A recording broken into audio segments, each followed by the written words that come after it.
Join us this new year for new conversations at the Commonwealth Club.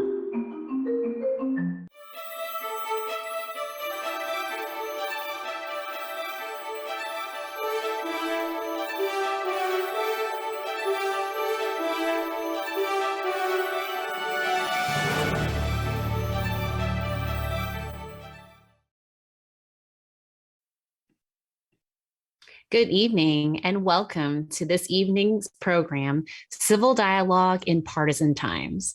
A special welcome to the students and educators who are joining us today. My name is Alice Yu. I am the Associate Director for the Center for Deliberative Democracy at Stanford University and host of the podcast Voices of Shaping Our Future and Voices of America in One Room. It is my pleasure to be your moderator for today's special student-led event.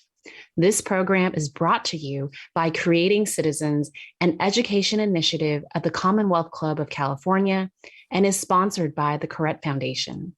Today, I am joined by leaders at the forefront of a growing movement to depolarize politics and society. Politics and society.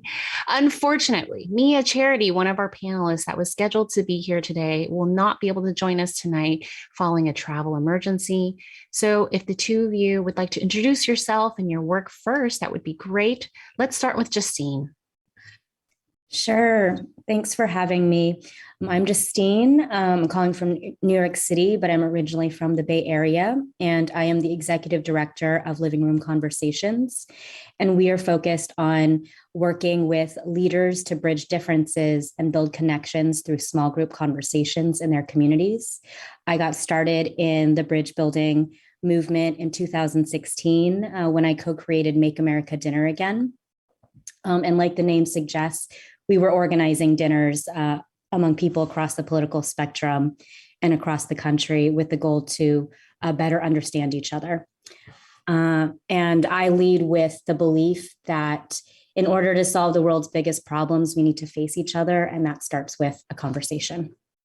Yeah, absolutely. Well, first of all, it's a pleasure to be here speaking to the Commonwealth Club, and it's wonderful to share the digital stage with Justine, whose work is so extraordinary. So my name is John Wood Jr. I'm National Ambassador for an organization called Braver Angels. Braver Angels is America's largest grassroots bipartisan organization dedicated to the work of political depolarization. I tend to like to deepen that explanation by saying that what we are really committed to is sort of reviving the communal spirit of American democracy, if you will.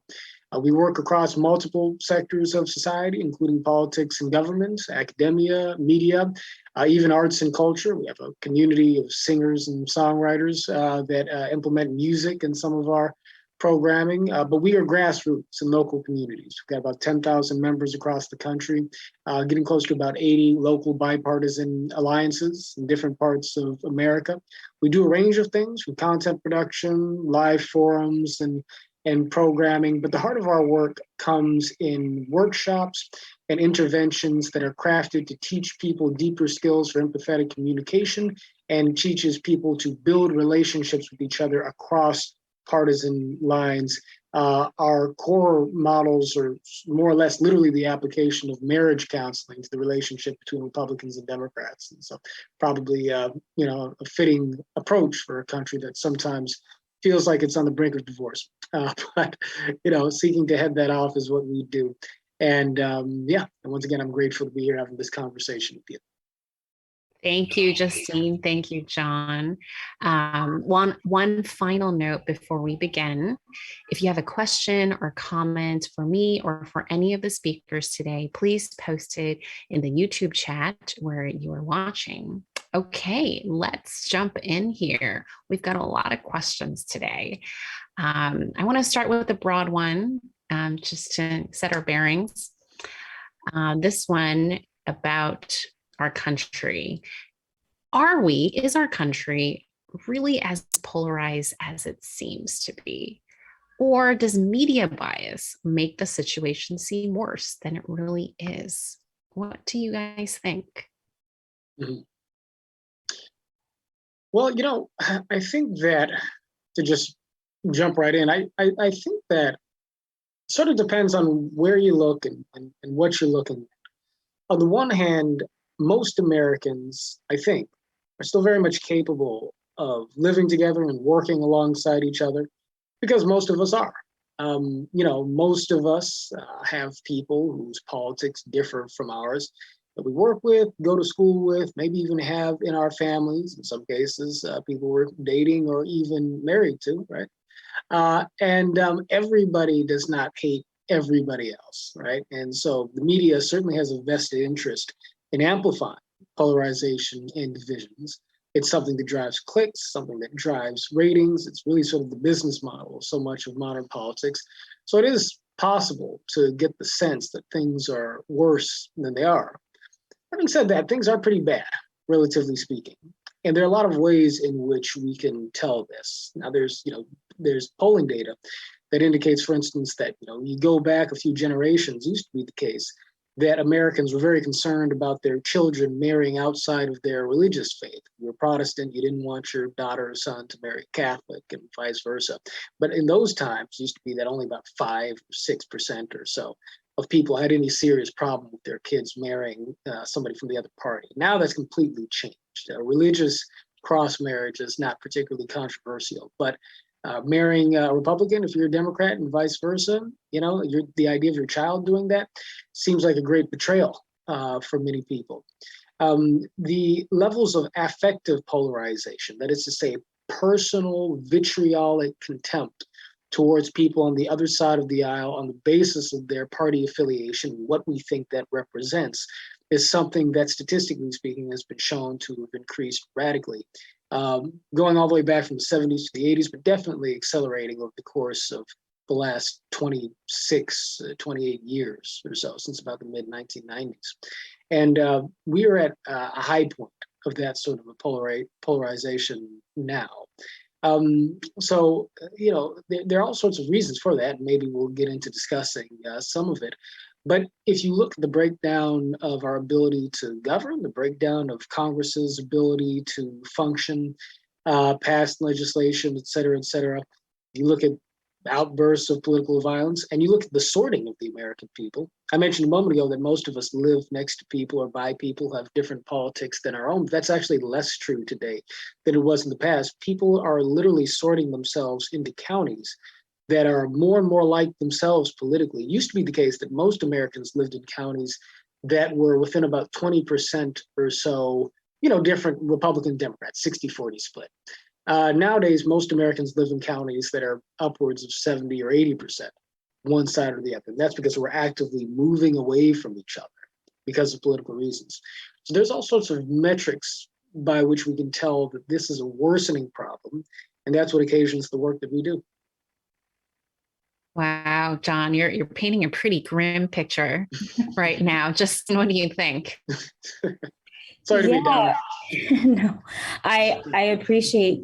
I didn't actually know that about the county breakdowns from 60-40 to 80-20. That's interesting. I'm not surprised. I can speak more from my experience working with media outlets, even the groups that are the media outlets and journalists that are interested in covering the bridge building space. I find have an interest in really painting our work as what they're looking for is a very sharp contrast and a kind of hero's arc of you have two people that start out really hating each other, and by the time they've gone through a Braver Angels workshop or a living room conversation, they're now best friends and are inseparable. Mm-hmm. And I find that frustrating because that isn't always the case, and that isn't even necessarily the objective. People don't need to start out hating each other for this work to be meaningful. And I think that just my experience with media is that, they are invested in those types of storylines. And so I really appreciate, I have worked with some journalists and producers who understand that what we're trying to highlight is that there is a lot of complexity in one's identity and belief systems and how they show up in the world and what they represent, and that it is not just a binary. And I appreciate those opportunities to tell a more accurate picture of our participants and the work that we hope to do. Yeah. I mean, that frames it really well, Justine, and it raises a question, kind of thinking in terms of what do you think the goals of these deliberations that Living Room Conversation does, Braver Angels does, our own center does with deliberative polling? What are, what you described, Justine, of that arc? I've seen it so many times, even in coverage of the work that we do. What is that? What's the hope? Are we hoping that they do become friends? Are we hoping that they are able to sit next to each other? What should the expectation be for everyone that's watching and listening today? Can, after a conversation, can we expect to like each other afterwards, or just to tolerate each other? How should we calibrate these expectations?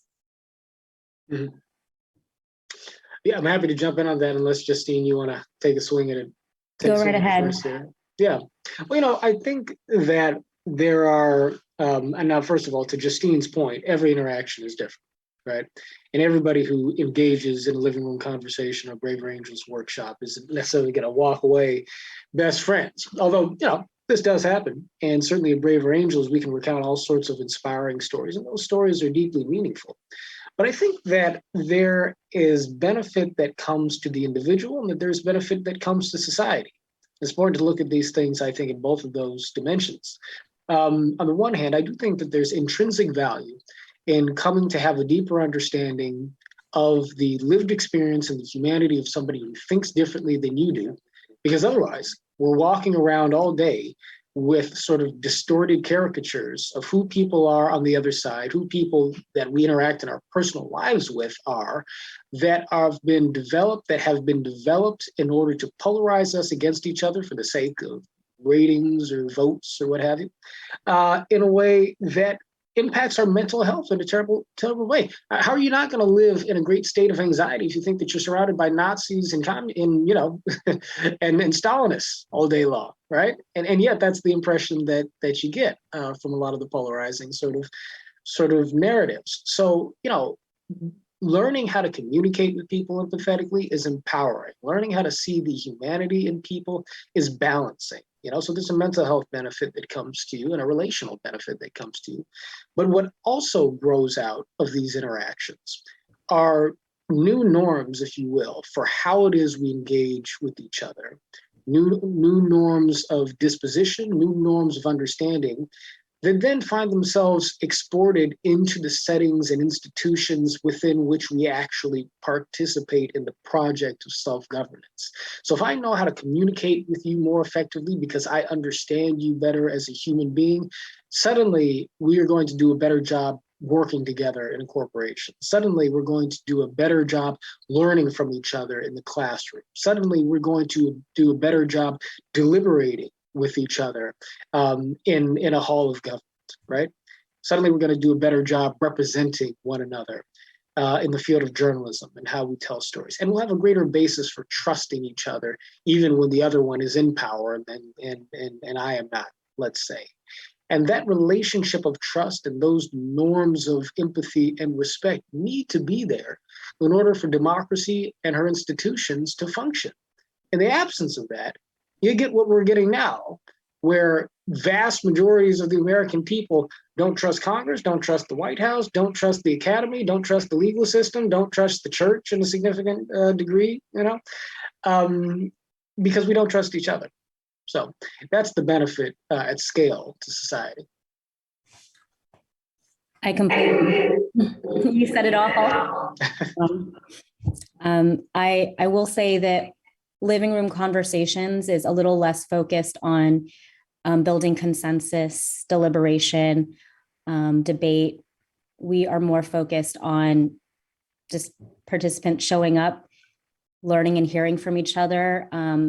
Our questions and prompts draw out personal experiences and stories. I I think there are people who prefer the debate deliberation. And there are going to be folks who prefer to have to be in a space where they can share some of their stories. I mean, obviously, there can be a little of both in each setting, but we actually did a study with Fetzer Institute in 2019. So this was pre-COVID, but it was an extensive 18-month study that found that living room conversations, our model and our agreements, and engaging in this practice regularly actually led to people increasing their listening skills and improving their listening skills. They essentially don't have a lot of space or time to practice their listening skills because it's just something that we've kind of found a way to do without or do less of. And it also improved folks' mindset. So what John was saying, improvement in mental health, feeling of just like being more connected to your fellow citizen, neighbor, person, and also an increase in understanding different perspectives and systemic issues. So I feel like I think those are some pretty good goals to work towards. And, people are going to show up to Living Room Conversation and a Braver Angels workshop with different motivations. But I think that most people that I've encountered have showed up with an open mind and they've left with an even more open mind. So, yeah. Thank you for that. I was just going to say, that's definitely been my experience participating in the living room conversation model. And it does give you an opportunity to go deep on an issue while you're going deep with people who have different perspectives on that and different experiences with that issue, right? And so, there's sort of a concurrent deepening that takes place that produces a pretty powerful effect in an intimate sort of way. And so, it's very illuminating. And I was just going to add to that the point that Justine brought up about practicing. It's very interesting. A lot of the students here that are listening and others too, who are long past being of student age, perhaps having conversations about on our college campuses, and a lot of people have talked about the only level of civics they got was in probably a class they had in high school, if that. And then all of a sudden you turn 18 and you're expected to be this good citizen. Mm-hmm. And, the only practice we had was, some class that talked about maybe what it meant to go to the ballot box once every so often. And then, there's all this discussion about, oh, you should vote, or you should do this, or you should do that. But there's no time for us to practice. There's really no room. There's no regular place for us to practice. But, Netflix and YouTube is, readily available for us to practice doing other things and catching up on our, in comedies and dramas. And it's one of those things that we haven't really normalized, the practicing of what it means to be in a democracy and listening to other people.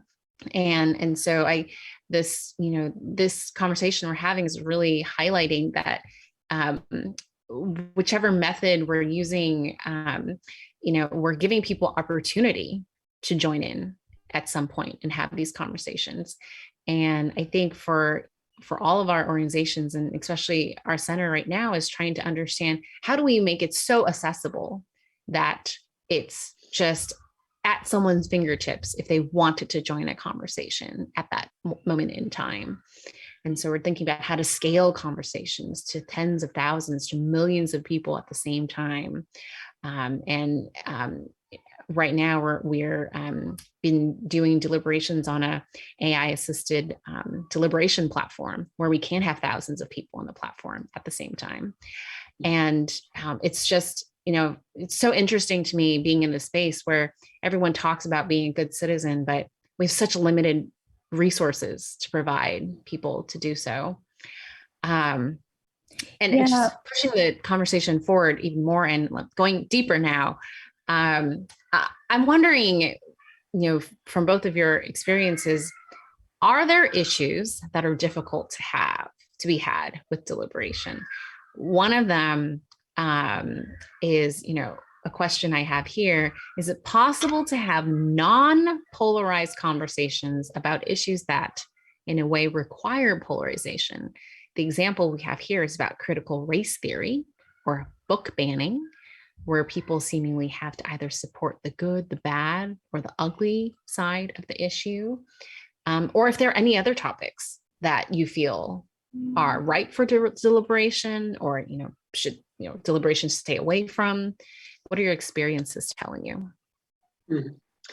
Well, geez, I'm tempted to jump back to the civics piece because that's such an important part of this conversation. Maybe we can circle back to that a little bit because you made a lot of good points that are highly relevant, Alice. And I'll just, if you'll forgive me, let me just say on that front very quickly that you're absolutely right. I mean, we don't give great attention to what it means to actually be an active participant in a democracy. That's something we sort of just leave to people to figure out. I mean, I remember I was asked to review a study of state educational standards for civics for the Fordham Institute at some point. And when I reviewed it, I realized, oh, there pretty much are no standards, or at least the standards that there are inconsistent and, don't require much depth of reflection. I have a friend who's a bit of a tutor of mine, Professor Harry Boyd from Augsburg University, who worked with Martin Luther King Jr. as an aide to Dr. King in the 1960s. And a big part of what he talks about is how the civil rights movement and the nonviolent movement in particular, was rooted in this idea of citizenship. They had things called citizenship schools, where they read the founding documents and talked about the importance of free speech, what it meant to participate in a democracy. And they developed this inclusive spirit of democracy that allowed people to discuss issues in ways that were passionate, but also inviting of different sorts of perspectives to a vision that was meant to include everybody. And Harry Boyd, he talks a lot about the idea of citizen professionalism. Now, thinking of yourself as occupying an office as a citizen. And by the way, the term citizen, it should be said, this is about something of a characterological disposition, not foremost kind of legal status, so to speak, in this understanding. I mean, we all are here as a part of a community that requires our being able to have the civic muscle to respect each other while also speaking truth forthrightly as we see it. So it's just a thought on that. But to your question, are there certain things that we can't bring to these conversations as far as issues? I hope not. Yeah. I hope that that's not the case. I mean, I think that some topics you can say may be more difficult than others. And I think that in particular, issues that go directly to matters of morality in a deep-seated kind of way, and matters of identity can be difficult, can be tricky. But we need a far better conversation over race and education than what we're getting at present with these sort of back and forth over critical race theory. Is it nowhere or is it everywhere? How are we caught between these two things?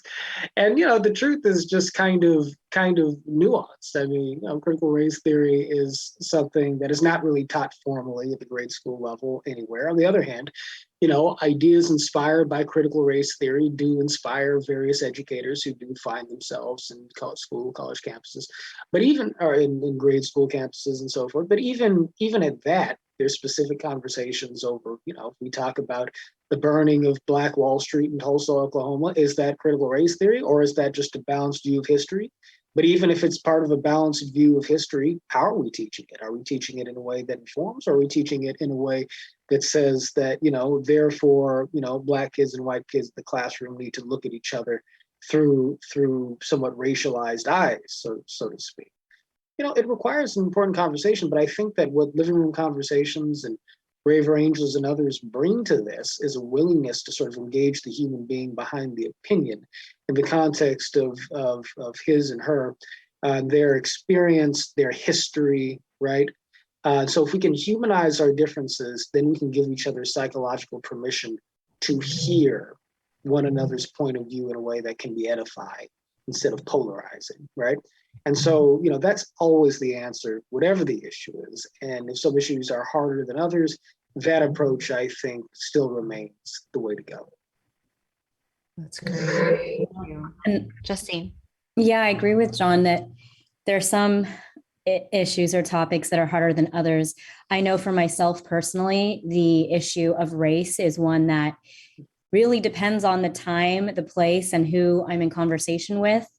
I think that directly after or soon after the Atlanta shootings last year of 6 Asian women, I felt, because of my work, because of my role at Living Room Conversations, I felt moved to develop a conversation guide for Asian American Pacific Islander folks to talk about what it means to be Asian American during this time.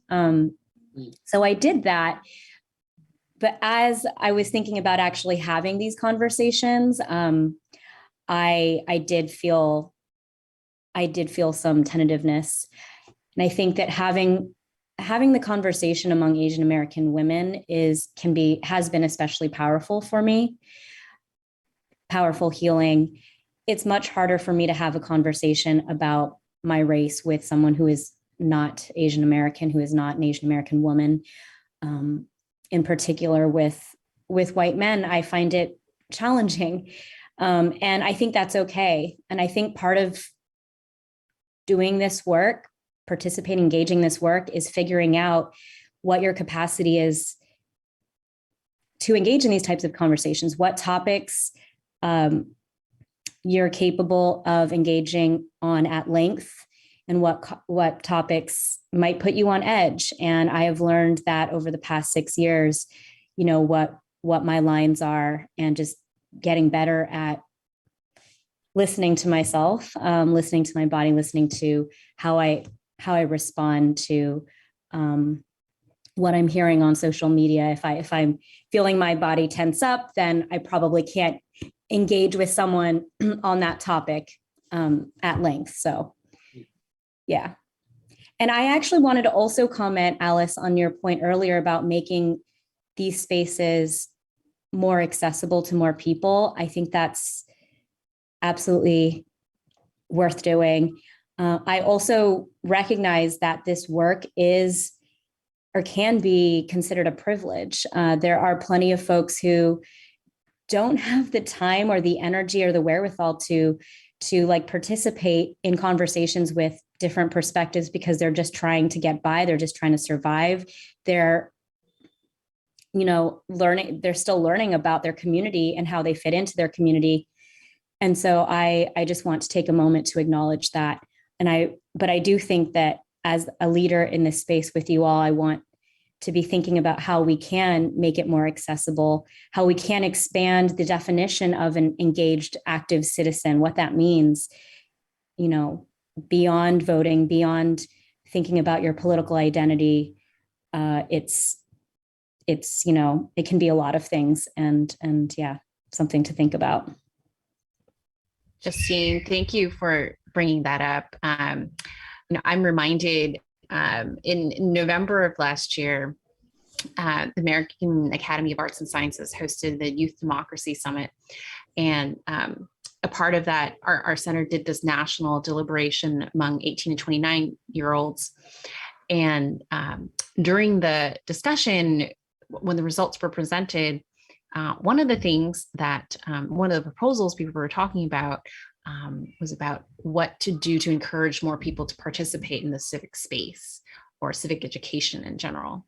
And a number of young people brought up the fact that this space is not valued monetarily.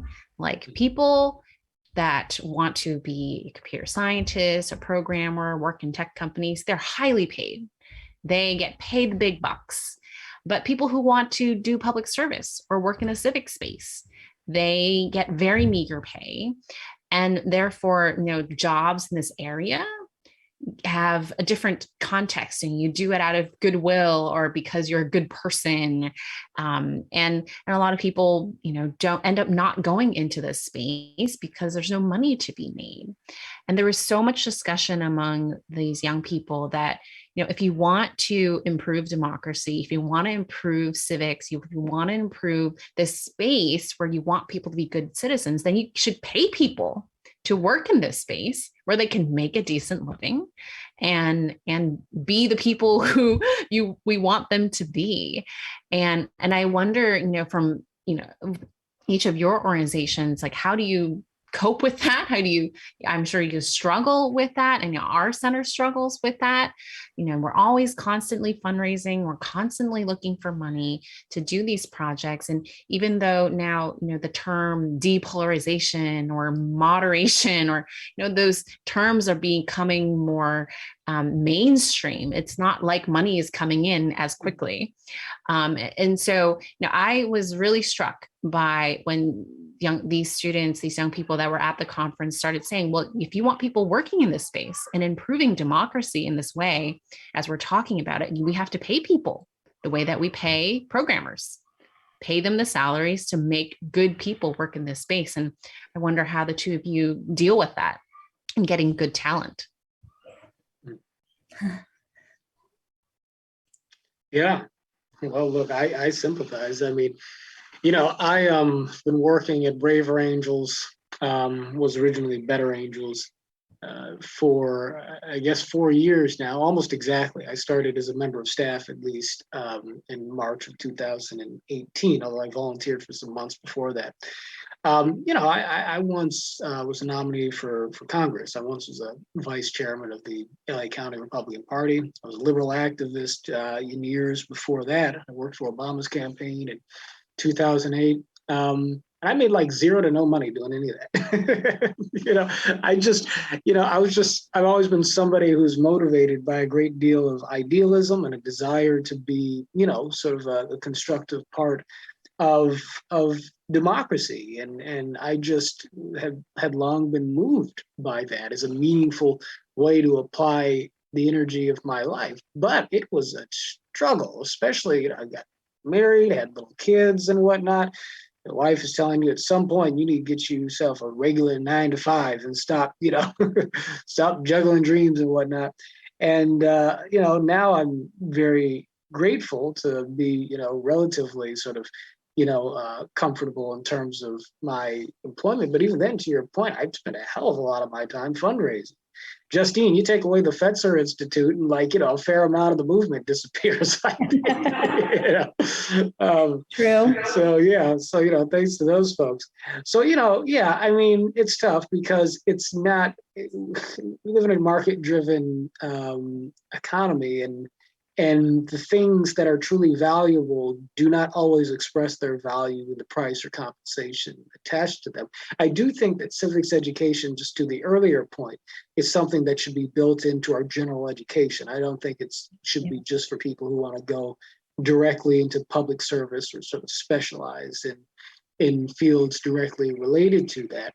But I also think, and am actively advocating, and Justine, I'm sure you are too, for the philanthropic sector to become more deeply invested in this space, even than it already is, expanding the ring of foundations that are interested in this work, but also seeking to get the corporate sector interested in this space as well. So, there does need to be many more resources applied to this work, broadly speaking. And I think the good news is that that's changing slowly but surely.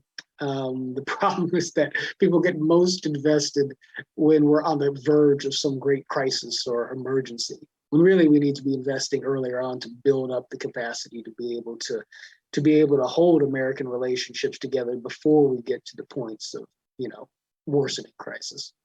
Yeah. Agree with everything John said. That's been our experience at Living Room Conversations too. I've been lucky that I did work in, sort of more corporate settings earlier on in my career. I was able to save some money. I did start a retirement fund. I am also lucky that my parents set aside some money for me to put into savings and make investments in, so that I do have a bit of a safety net, so that I can live on a nonprofit salary in New York City. But it's still, it's still a struggle. I think that the philanthropic sector and the business corporate sector is beginning to understand the value of this kind of work.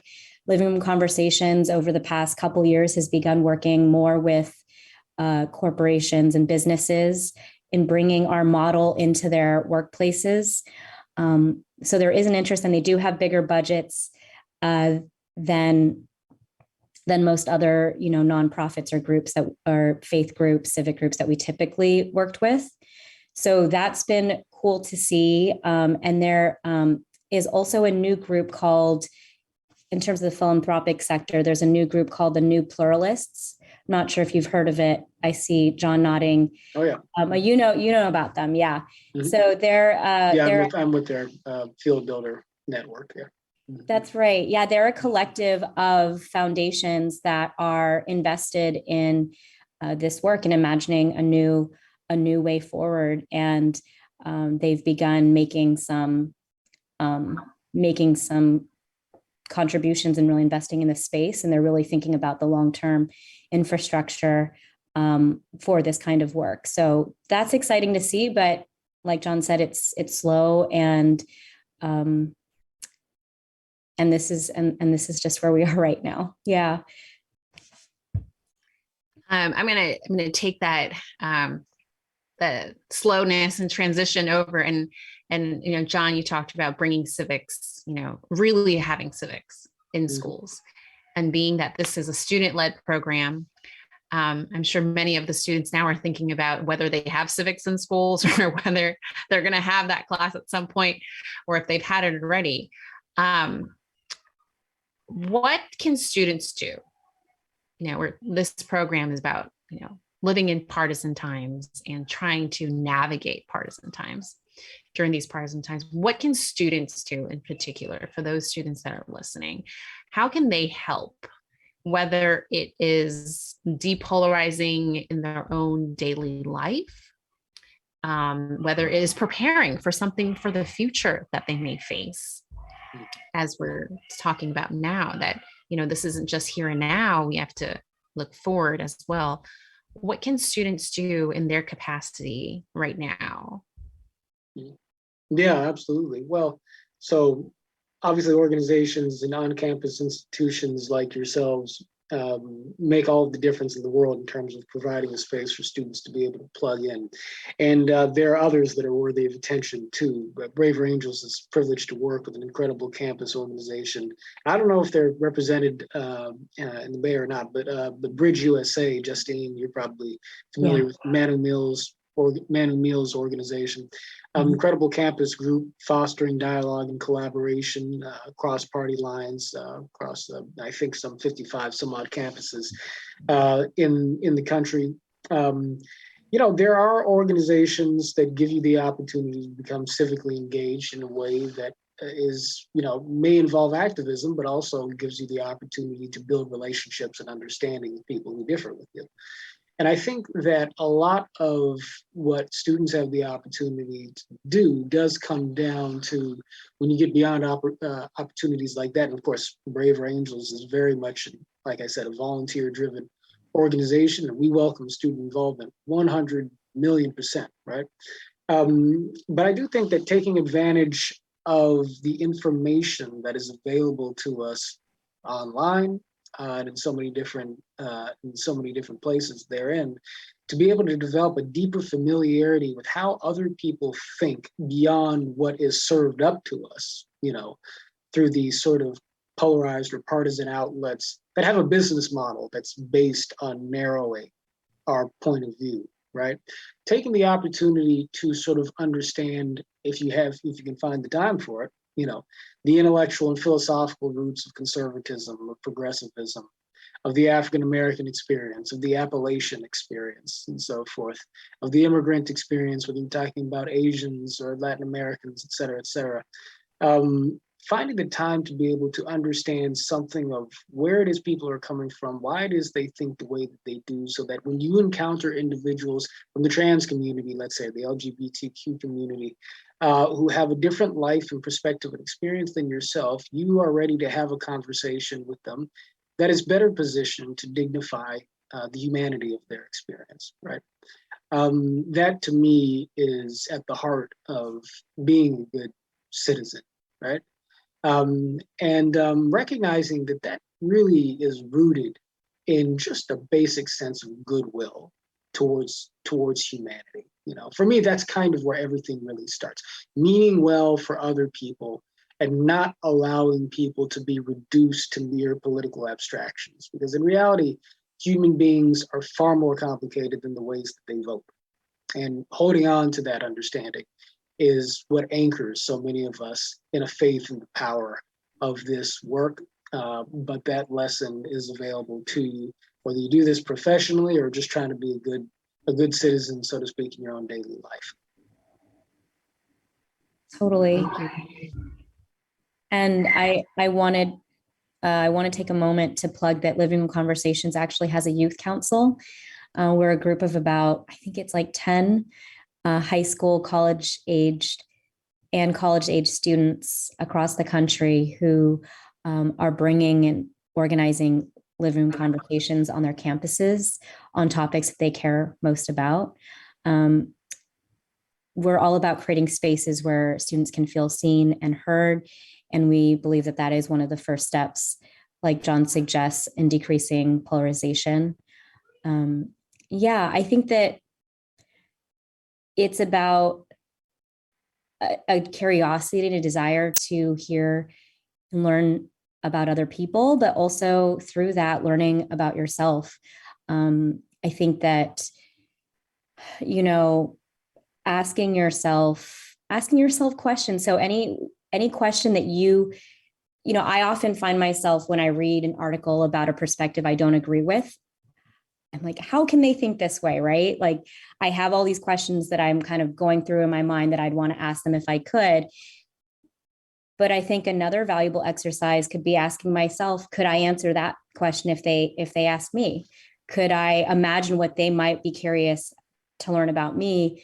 Have I thought through that? I think just taking time to better understand yourself and what shapes your views. Do you feel secure and confident in your views? Are you still learning? Are you still wanting to figure that out? Yeah, just doing a little bit of that self-learning, interrogation, reflection, I think is critical too. And so hard, Justine. It's so hard to be critical of ourselves. To think about it things that way. And I know Mia's not here with us. But I do want to plug for her Close Up Foundation. They do a lot of work with middle school and high school students. And selfishly, our center's collaborating with Close Up this summer to do a couple summer programs for high school students, one specifically on deliberation. So for those that are interested, please check that out. And I want to kind of wrap up our discussion here because we're going to go into our live audience questions soon. In the last couple minutes, just for John and Justine to talk a little bit about next week, which is National Week of Conversation. And I wonder if there are opportunities that you'd like to share for us to all engage in, and if there's anything specifically for students. Yeah, sure. So the National Week of Conversation is the Bridging Movement's big week in the year. We're just especially active. So all the organizations kind of get together and think of events and conversations that they want to put forth And what kicks it off this year and also last year was something called America Talks. And that is, there are 2 days you can choose from, or you can attend both, but it's going to be essentially the same program on both days. One's coming up this Thursday, April 21st. And then the second day is Saturday, April 23rd. And folks can sign up to basically be paired one-on-one or be put into a small group conversation with different political perspectives based on how you answered a set of questions. And the conversation is, the space is meant to be time for you to build understanding, spark some curiosity, hear from someone with a different perspective. And that's happening this Thursday or Saturday. So I think we can also drop a link in the chat if that's helpful. I think that's for anyone ages 18 and older. That's my understanding. And then LRC, Living Room Conversations, has a special event for folks ages 16 to 25. So I believe that's typically junior in high school to a little bit after undergrad. For folks who want to talk about mental health and the relationship to mental health. That's been top of mind for our youth council leaders and members. It's come up a bunch when we've had our monthly meetings, and we want to give folks a space to really dig into that. So it's a conversation hosted by our youth council for youth, and that's happening next Tuesday. So a week from now, next Tuesday at, I believe, 5 p.m. Pacific, 8 p.m. Eastern. And we can also drop a link to register for that. That's fantastic. Yeah. And what I'll add is that Braver Angels at the end of next week. So I'm going to sort of let the cat out of the bag here for you all just a little bit early. But we're launching an initiative that stands to be our most sort of ambitious campaign yet. It's called Braver Politics. And what we're doing is seeking to seed Braver Angels workshops in state and local governments across America, and to mobilize our volunteers and to recruit a wide number of new members and volunteers to be able to go directly to their elected officials with the support of our network and our organization, working with national partners, to be able to get Republicans and Democrats and others to engage in conversations with their constituents and with each other that aim at strengthening understanding and relationship building and depolarizing our politics, bucking the sort of trend of divisiveness that animates so much of the way politicians behave, and to bring recognition to those politicians who are willing to commit to that work, right? And so if you're interested in being a part of this initiative to sort of directly engage our elected officials at every level of government, I'd ask folks to go check out braverangels.org and subscribe to our mailing list, because you will see more on that very shortly. And as a matter of fact, that should be getting going towards the end of the National Week of Conversation. And so happy to include a link to that as well. Thank you both for that. We'll now take some audience questions. So feel free to send them in the chat. We've got quite a number already. So I'm going to start. We have one here. Have you had success inviting people with more extreme views into your efforts? Oh, yeah. Look, I think that, sometimes people will ask about selection bias, and there is a selection bias in this work. And by that, I mean that, there's certainly the case that you've got many folks who see the problem with polarization and want to get involved. And therefore, you might assume, well, maybe you weren't such a big part of the problem to begin with if you wanted to actually, act against it. Now, the truth is that we've all got a little bit of a split personality, I think, where we feel polarized and we may say and think things about the other side, whatever that is, while also recognizing the fact that it doesn't feel good to be this way and it doesn't actually seem to be all that good for the world, right? But there are various ways in which people who don't see themselves as part of the problem, don't see themselves as necessarily needing to change still wind up finding their way to us. One common thing that happens is you'll have maybe a wife who comes to a workshop and then says to her husband, like, you need this, you're coming with me. Or, two people who are friends or neighbors or colleagues or what have you, one person realizes that this is something that the other person should really experience, and they kind of drag them along. Of course, we create content, Braver Angels podcast, which I'm a co-host of, that, got written and video material that circulates online that's meant to pique people's interest and bring them into the mission of Braver Angels. And that oftentimes finds itself having some appeal to people who, didn't necessarily think to come to a workshop, but sort of find themselves taken with the idea that there's a better way to organize in a democracy. So that's part of it. And then one thing we do, of course, is we have a very popular debates program in local communities and college campuses. And we execute this program with Bridge USA chapters and campuses across the country.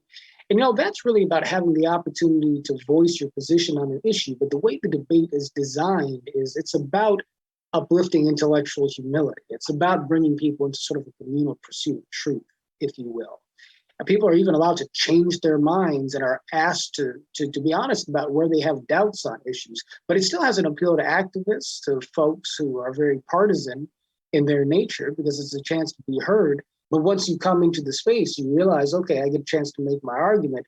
But the way this thing is designed, I really have to be honest about kind of my own human experience with the issue. And I've got to be willing to listen to somebody else speak in a similar way. So you can see me moderating podcasts with leaders of Black Lives Matter, nationally known conservative politicians and activists, and a wide range of people. And Justine, I think you and I, maybe you're going to mention this, but didn't you and I do a living room conversation lunch with Marion Williamson and Grover Norquist?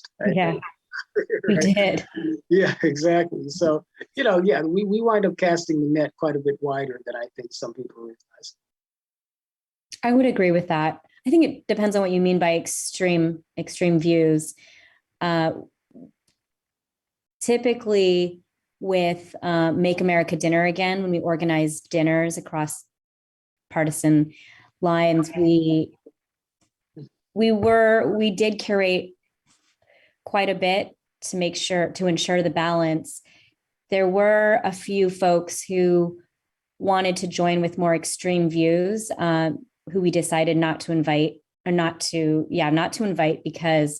their views could make other people feel unsafe, and that's just where we would draw the line.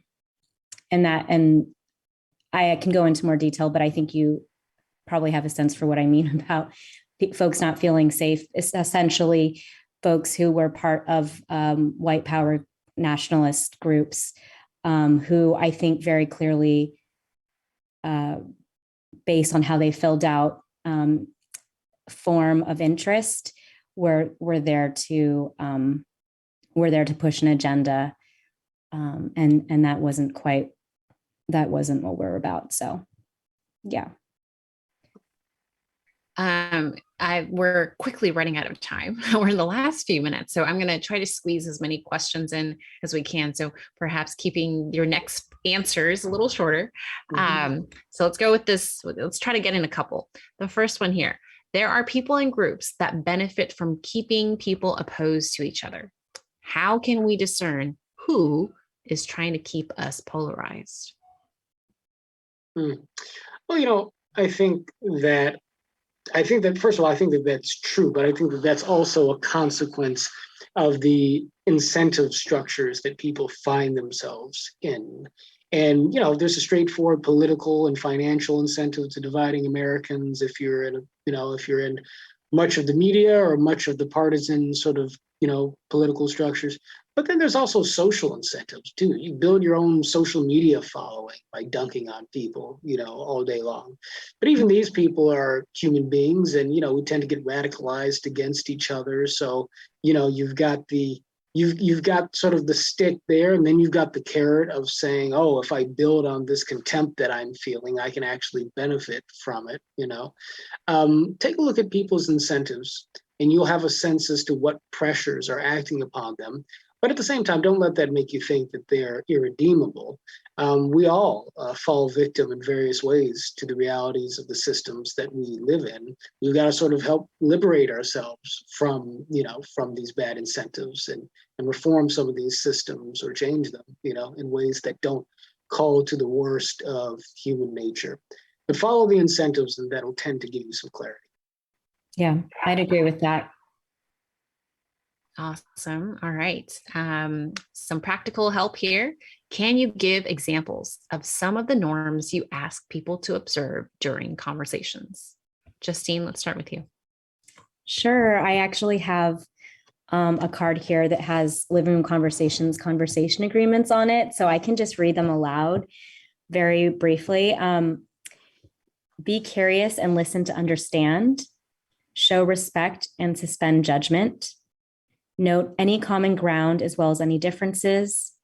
Be authentic and welcome that from others. Be purposeful and to the point. Own and guide the conversation. Yeah, and the one that I tend to emphasize is, or that one that's most challenging for me is often suspending judgment.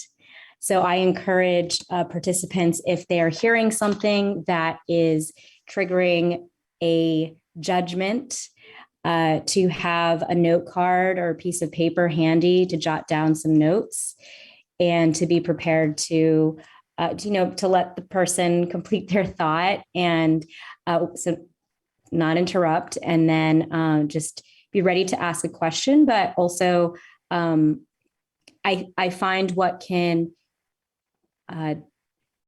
lessen the heat in a situation is if you force yourself to actually say back what you are hearing from someone. It forces you to take a step back and actually process what you're hearing and then articulate it. And it also gives, once you do that, it gives the other person a chance to either correct, amend, or say, yep, that's exactly right. And so I feel like that pause and that exercise of articulating what you're hearing from someone go a long way. Yeah, indeed. Here's one: listening to people in a way that allows you to articulate their perspective, their point of view, in terms that would resonate with the way they themselves think about it, right? So if somebody disagrees with you on immigration, you could do what we often do, which is to characterize their point of view or make an assumption and say, okay, so, you want to, build the wall because you hate brown people and so forth, or, you support Colin Kaepernick because you hate America, or, you can listen to them because in general, that's not necessarily the inner monologue that's taking place in the person with a different political point of view. In general, if you listen to them, you're likely to hear something along the lines of, I care deeply about the rule of law, or I care deeply about social justice. And so if you can articulate back to them, okay, you support this policy because you think that the rule of law matters and that's what allows us to survive as a country, or you agree with this demonstration because you see that, or you believe that people of color are targeted by law enforcement and that needs to change and we need to draw attention to it and that this is one of the best ways to do it. You may not agree with that position, but you can show the person that you've actually done them the respect of actually genuinely hearing what they're really saying, right? Mm-hmm. And in so doing, you sort of purchase the opportunity for them to then listen to you earnestly in return. Thank you for that. All right. The last audience question. This may seem like an easy one, but I think there's a deeper question here, but I'm only going to give you 30 seconds each. Okay. So can you talk about why it's important to have face-to-face conversations? When you say face-to-face, does that include Zoom video? It doesn't, it didn't clarify, but I'm going to assume yes. I'm going to assume it includes, We've been in a pandemic for 2 years. So I'm going to assume these Zoom things are also considered face-to-face. Why is it important? Yep. Why is it important? Well, I can jump in and offer our perspective. And I don't know. The person may have been, physically face to face, because there is a conversation over whether or not, you can totally replicate it digitally. But I think that being able to see somebody, the human face carries so much information, so much nuance. There's all sorts of things that you can read over a text message, at least in my case, that like I'll get sort of annoyed, that if the person were actually there in front of me saying it, and I could see, I could hear the tone of their voice, I could look at their facial expression, I'd interpret it a different way. There's a deepening of our understanding of the human context of what's communicated when you actually have the human being in front of you. And Zoom is a million times better than nothing, but I do think in-person conversations have a way of deepening that felt humanity in a way that I don't think is something we want to just dispense with. If to the extent to which we can have those conversations up close, I'd like to. Yeah, I agree. For in person, I think the advantage is that, you get the fuller range of being able to read folks' body language, their face. You also have a shared space and experience. So if you're sharing a meal, or you're in a beautiful park, or you're someplace where you can basically comment and enjoy the present moment in a very human, visceral way, that can also go a long way in just people feeling more connected and giving each other the benefit of the doubt, humanizing each other. I think I think with Zoom video chat, it's, like John said, it's better than nothing. It's better than just relying on text. But I think even voice is very powerful. Yeah. I completely agree with that. And even in the projects that we've done on our online platform, we hear people talking about, I feel the group building empathy. I feel the closeness and the connection despite just being online and seeing it on video. All right. Now we've got our very last question. We've gotten to the point where we're going to have to close up after this question. Here's your final one. What is your number one quick tip for having hard conversations and keeping discourse civil? Well, take stock of where you are. Every opportunity to have a conversation across divides is not necessarily one that you should feel obligated to take, right? So, it's important to make that statement. But, I said it earlier. I think that for me, when all else fails, mastering the sort of inner dialogue of charity towards the other person, having a spirit of goodwill towards them, being able to show them that you do not mean them harm, even if you viscerally disagree. That was the core teaching of nonviolence, the philosophical nonviolence. It wasn't just about avoiding physical, violence. It was about avoiding internal violence of the spirit and freeing ourselves from contempt and hatred of others. If you can learn to see somebody's humanity and just remind yourself that's a human being beneath the ignorance, that attitude tends to shine through in your body language, in your tone of voice. And even if the clever tactics and formulations fail, that's the last line of defense that you want to lean upon. All right, Justine. I love both of the tips that John provided. I agree with the first, knowing yourself, know what you have the capacity to talk about at length. I had mentioned this earlier. I know that I can talk to people about why they trust, what institutions they trust and why. If I find that someone disagrees with me on that, I can usually find a way to get through that conversation, but I have a much harder time talking to people who starkly disagree with me on race and racism. That's just where I'm at right now. Another tip I'd give is to have a cup or glass of water close by. if you need to take a pause, you actually have something, you have a physical thing that gives you the space to do that. And just remember to breathe and just listen to yourself. Yeah. Thank you both. I'm going to throw mine out there. I'm just going to say more broadly, if we want to survive in our democracy, in any democracy, listening to each other is really not an option. Right. So if not for yourself, for the greater good, really, we don't have an option. We have to survive and listen to each other. Well, thank you so much, Justine Lee, John Wood Jr., for sharing your stories and for the vitality, for the vital work that you do in addressing harmful polarization in our society. The Commonwealth Club will soon be posting the video of today's conversation on their website.